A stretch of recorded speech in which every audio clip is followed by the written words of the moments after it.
একবার এক ভদ্রলোক ঘুষ করছিল, বাড়িতে রাতের বেলা ফিরেছে, মুখ খুব কালো। স্ত্রী জিজ্ঞেস করে, কি গো আজকে তোমার চেহারা এত মলিন কেন? বলে যে আর বলিও না, চাকরি চলে গেছে। আরে চাকরি দিয়ে কি হবে, বেতন কয় টাকা পাও?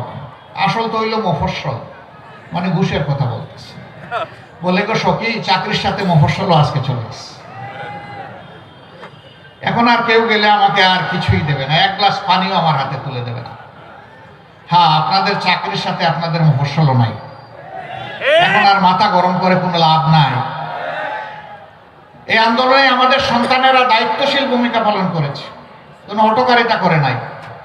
নিরস্ত্র অবস্থায় রাস্তায় নেমে বলেছে, আমরা মানব ঢাল, বুকের ভিতরে তুমুল ঝড়, বুক পেতেছি গুলি কর। রাস্তায় দাঁড়িয়ে তাই বলেছে। ওই আন্দোলনের সময় ওরা গ্রাফিতে লিখেছে, মিরপুর 10 নম্বর থেকে সংসদ ভবনের দিকে যাচ্ছি, হঠাৎ করে একটা পিলারের দিকে আমার নজর পড়ল। পিলারে একটা স্লোগান লেখা, চমৎকার স্লোগান, রক্ত গরম মাথা ঠান্ডা। কি চমৎকার! মানে আমরা অকুতবয় সৈনিক, কিন্তু কারো উস্কানিতে আমরা পা দেব না। আল্লাহু আকবার! কি অর্থবহ এই স্লোগান! এবং পুরা আন্দোলনের সময় জুড়ে তারই পরিচয় দিয়েছে আমাদের সন্তানেরা। বলে যে গুলি করে ওদেরকে সরাইতে পারো না স্যার, একটাকে মারি একটাই তো পড়ে, বাকিরা তো 4টা দাঁড়িয়ে যায় স্যার। হ্যাঁ, এই জাতির মধ্যে সেই বীর সন্তানদের জন্ম হয়ে গেছে। এখন আর কাপুরুষ এবং ছুরের দল এখানে সুবিধা করতে পারবে না ইনশাআল্লাহ। এই বীরেরা রক্ত দিয়ে যেহেতু আমাদের 3য় স্বাধীনতা আমাদেরকে এনে দিয়েছে, ইনশাআল্লাহ আবার আমরা সবাই রক্ত দিয়ে স্বাধীনতা রক্ষা করব। আমরা আমাদের সন্তানদেরকে কথা দিচ্ছি, তোমরা যে ন্যায় বিচার এবং তোমরা বৈষম্য সমাজ চেয়েছিলে, আমরা আল্লাহর পর ভরসা করে বলছি, সেই সমাজ প্রতিষ্ঠিত হওয়া পর্যন্ত, সেই স্লোগান বাস্তবায়ন হওয়া পর্যন্ত জীবন যায় যাবে, কিন্তু আমরা আমাদের আন্দোলন ছাড়বো না ইনশাআল্লাহ। আর রাজনৈতিক বন্ধুরা, সবাইকে বলি, দেশটাকে ভালোবাসো। দেশকে ভালোবাসার অর্থ হচ্ছে, আজ থেকে আমি আর চাঁদাবাজি করব না, দখল বাণিজ্য চালাবো না, ঘুষ খাবো না, মানুষকে ভয় ভীতি দেখাবো না, কারো ইজ্জত লুণ্ঠন করবো না। যখন তখন নিজেদের মাঝে আমরা যুদ্ধ করব না।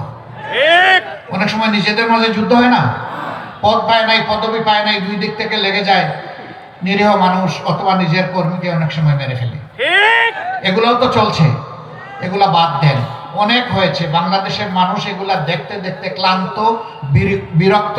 এগুলাকে এখন মানুষ ঘৃণা করে। আমরা সবাই ছেড়ে দেব, এগুলো আমরা আর করবো না, কেউ করবো না। আমরা বলতে জামাতে ইসলামী বুঝাচ্ছি না, সমস্ত রাজনৈতিক দলগুলার কথা বলছি। যদি আমরা ছেড়ে দেই, সত্যিই যদি দেশকে ভালোবাসি, তাহলে বিবেকবান জনগণ যাকে পছন্দ তারা তাদের ভোট দিয়ে তাকে ক্ষমতায় পাঠাবে, এবং তখন দেশে একটা সুশাসন আশা করা যায়। কিন্তু এই বদ হাসলত যদি কেউ ছাড়তে না পারেন, তাহলে অনুরোধ করব, জনগণকে মেহরবানি করে বোকা ভাববেন না। এ জনগণ যথেষ্ট হুঁশিয়ার, আর রক্ত দিয়ে দিয়ে হুঁশিয়ার হয়েছে। অতএব জনগণকে বোকাও ভাববেন না, দুর্বল মনে করবেন না। যদি মনে করেন কালো টাকার পেশি শক্তি দিয়ে কিছু করবেন, সেদিন শেষ। ওই দুশ্চিন্তা আর করার কোনো দরকার নাই। জনগণ এই সুযোগ কাউকে দিবে না ইনশাআল্লাহ। সবাইকে আমি আহ্বান জানাই, এত মানুষের জীবন, এত আলিমুল্লামার জীবন, এত হাফিজে কোরআনের জীবন, এত এতিমদের জীবন, এত রাজনৈতিক নেতাকর্মীর জীবন, এত সাধারণ মানুষের জীবনের আসুন আমরা মূল্য দিই, এবং আমরা একটা স্বপ্নের, সাম্যের, মানবিক বাংলাদেশ গড়ে তুলি। এই বাংলাদেশে আমাদের সন্তানের জন্মের পরে, সে গরিবের হোক ধনীর হোক, সরকারের দায়িত্ব হবে তাকে তার স্বাস্থ্য সেবা নিশ্চিত করা। 5 বছর বয়স হলে তার শিক্ষা তার হাতে তুলে দেওয়া, শিক্ষা জীবনে তার পাশে থাকা। যার মা বাবার সম্পদ আছে সে নিজেই দায়িত্ব পালন করবে, যার ওরকম সম্পদ নাই, সরকারকে তার দায়িত্ব নিতে হবে। আর একটা ছেলে অশিক্ষা কুশিক্ষায় শেষ হয়ে যাক, এটা আমরা দেখতে চাই না। এরা শিক্ষা নেবে নৈতিক শিক্ষা, আল্লাহকে ভয় করার শিক্ষা, মানুষকে সম্মান করার শিক্ষা, দেশকে ভালোবাসার শিক্ষা। এই শিক্ষা হবে দেশ গড়ার কারিগরের শিক্ষা। এই জন্য শিক্ষা জীবন শেষ হওয়ার সাথে সাথে তাদের হাতে দেশ গড়ার কাজ, তাদের হাতে দেশ গড়ার চাবি উঠে আসবে ইনশাআল্লাহ। নারী পুরুষ সবাই মিলে আমরা এই দেশকে গড়ব। যার যেখানে যে যোগ্যতা আছে সকলেই সম্মান এবং নিরাপত্তার সাথে তার কর্মক্ষেত্রে দায়িত্ব পালন করবেন।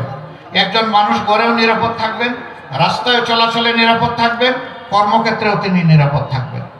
তার সম্পূর্ণ নিরাপত্তা রাষ্ট্রকে বিধান করতে হবে। বিচারাঙ্গনে গিয়ে বিচারের বাণী নিবৃতে কাঁদে একথা আর শুনতে হবে না। বিচার কারো মুখের দিকে তাকায় হবে না, কারো পদ পদবি দলীয় অবস্থান বিবেচনায় নেওয়া হবে না, বরঞ্চ তিনি যদি অপরাধী হয়ে থাকেন অপরাধের শাস্তি তাকে পেতেই হবে। এ ধরনের ঘটনা ইসলামের সোনালী ইতিহাসে একটা নয়, হাজার। আমরা সেই যুগটা আবার ফিরে পেতে চাই। আল্লাহ রসুল বলেছিলেন সানা থেকে হাজার মাইল, ৩,৫০০ মাইল। একজন তরুণী তম্বি যুবতী তিনি একা রাস্তা অতিক্রম করবেন, কোন জালিম তার দিকে চোখ তুলে তাকানোর সাহস করবে না।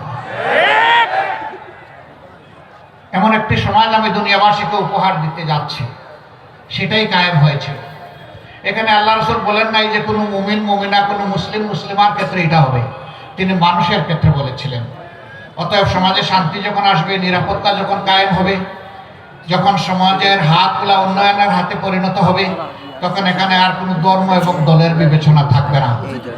যোগ্য মানুষ যোগ্য জায়গায় চলে যাবে ইনশাআল্লাহ।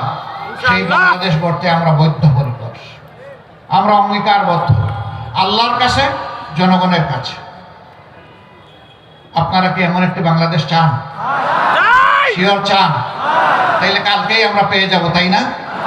না, এটার জন্য আরো বহু ত্যাগ স্বীকার করতে হবে, আরো দুর্বৃত্তদের বিরুদ্ধে আমাদেরকে লড়তে হবে, আরো অনেক লড়াই আমাদের সামনে আছে।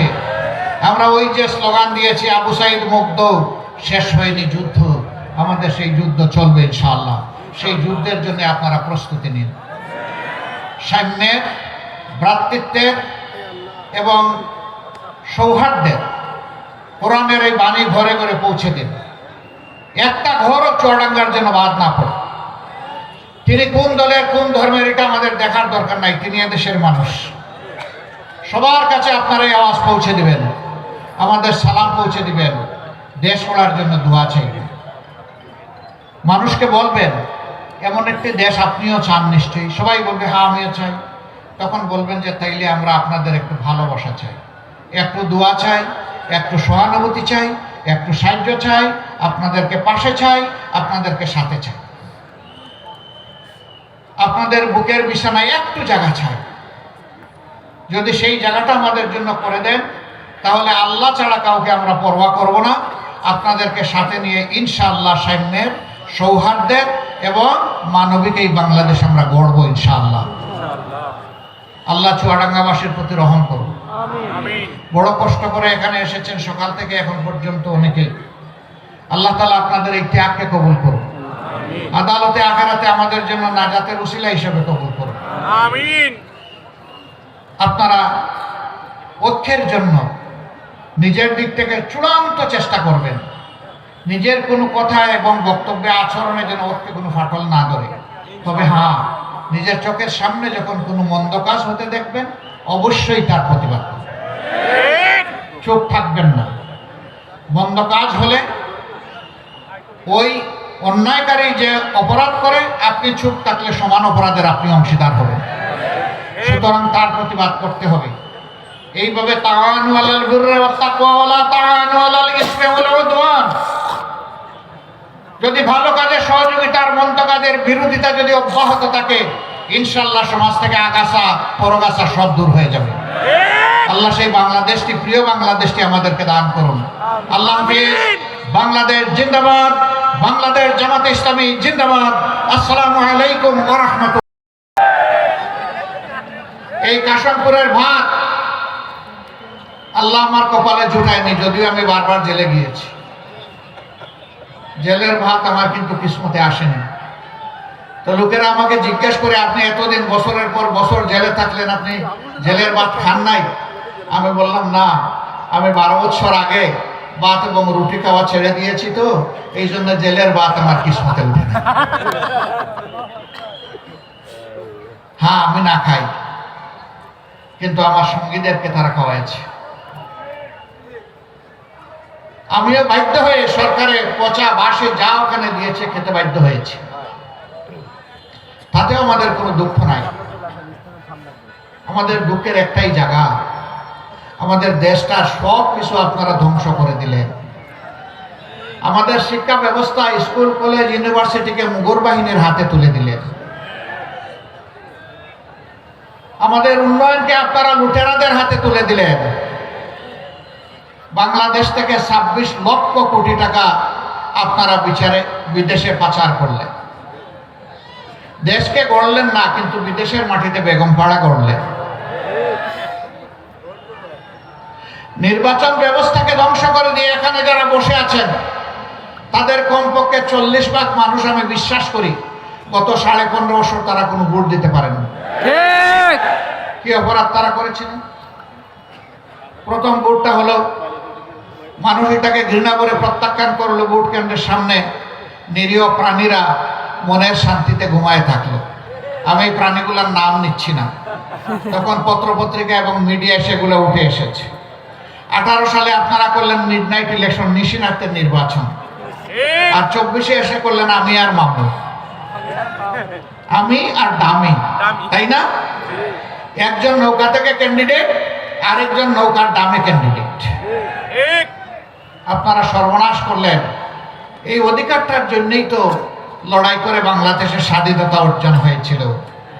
পাকিস্তানিরা এই ভোটের মূল্য দেয় নাই বলেই তো মানুষ জীবন বাজি রেখে যুদ্ধ করেছিল, এটাকেই দিলেন আপনারা শেষ করে। সম্মানিত ভাইয়েরা, তারা যা করার করেছে, এখন আমাদের তো কিছু দায়িত্ব আছে। আমরা দেশবাসী, শুধু জামাতে ইসলামী না, দেশের আপামর জনগণ, জাতি, ধর্ম, দল, মত নির্বিশেষে দেশের যাদের জন্ম হয়েছে, দেশটাকে যারা ভালোবাসি, আমরা সবাই মিলে এই দেশটাকে গড়তে চাই। ওরা আমাদের জন্য দেশের যে কঙ্কাল রেখে গেছে, সেই কঙ্কালে আমরা গোশত এবং চামড়া পরাতে চাই।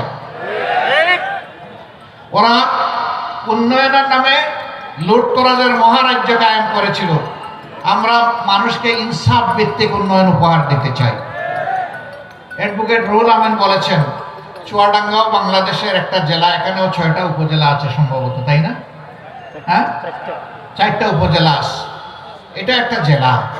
আমরা কোনো কোনো জেলায় দেখি পাবলিক ইউনিভার্সিটি আছে, আবার টেকনোলজিক্যাল ইউনিভার্সিটি আছে, আবার সেখানে মেডিকেল কলেজ আছে, এগ্রো ইউনিভার্সিটি আছে, অনেকগুলা শিক্ষার এভিনিউ আছে। কিন্তু চুয়াডাঙ্গায় কিছুই নেই। চুয়াডাঙ্গা কি অপরাধ করেছে? চুয়াডাঙ্গা কি বাংলাদেশের অংশ নয়? এটা কি 64 জেলার একটা নয়? এই চুয়াডাঙ্গার কি বাংলাদেশের উন্নয়নে কোনো অবদান নেই?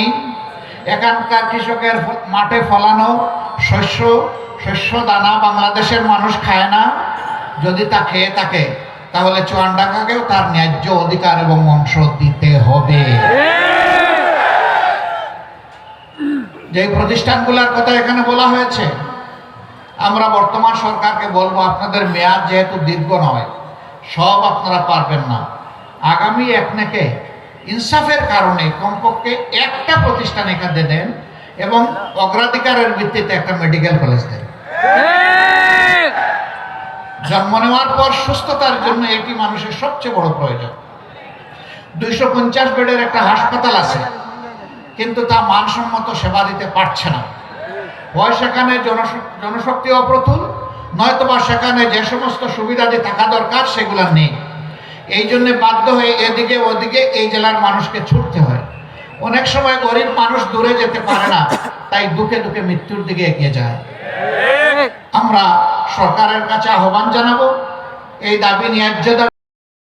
বাংলাদেশ থেকে বিদায় করেছেন অ্যাডভোকেট রুহুল আমিন, বলেছেন কবরস্থান, মসজিদ, পেগোডা, মন্দির, রাস্তাঘাট, পুল কালভার্ট সবগুলাতে পার্সেন্টেজ বসিয়ে সম্পদ লুণ্ঠন করা হয়েছে। না, সম্পদ লুণ্ঠন করে তারা পালিয়ে গেছে। কারণ তারা এতটাই অপরাধ করেছে, খুন গুম ধর্ষণ লুণ্ঠন করার পরে এই দেশে মানুষের সামনে মুখ দেখানোর সৎসাহস তাদের নাই। সৎসাহস নাই বলেই তো তারা পালিয়ে গেছেন। আমরা তাদেরকে বলি না, আসেন আসেন, ফিরে আসেন, আমরা আপনাদের বিচারটা দেখতে চাই। কারণ আপনারা তখন বহু দেশপ্রেমিক নিরীহ মানুষ, আলিম ওলামা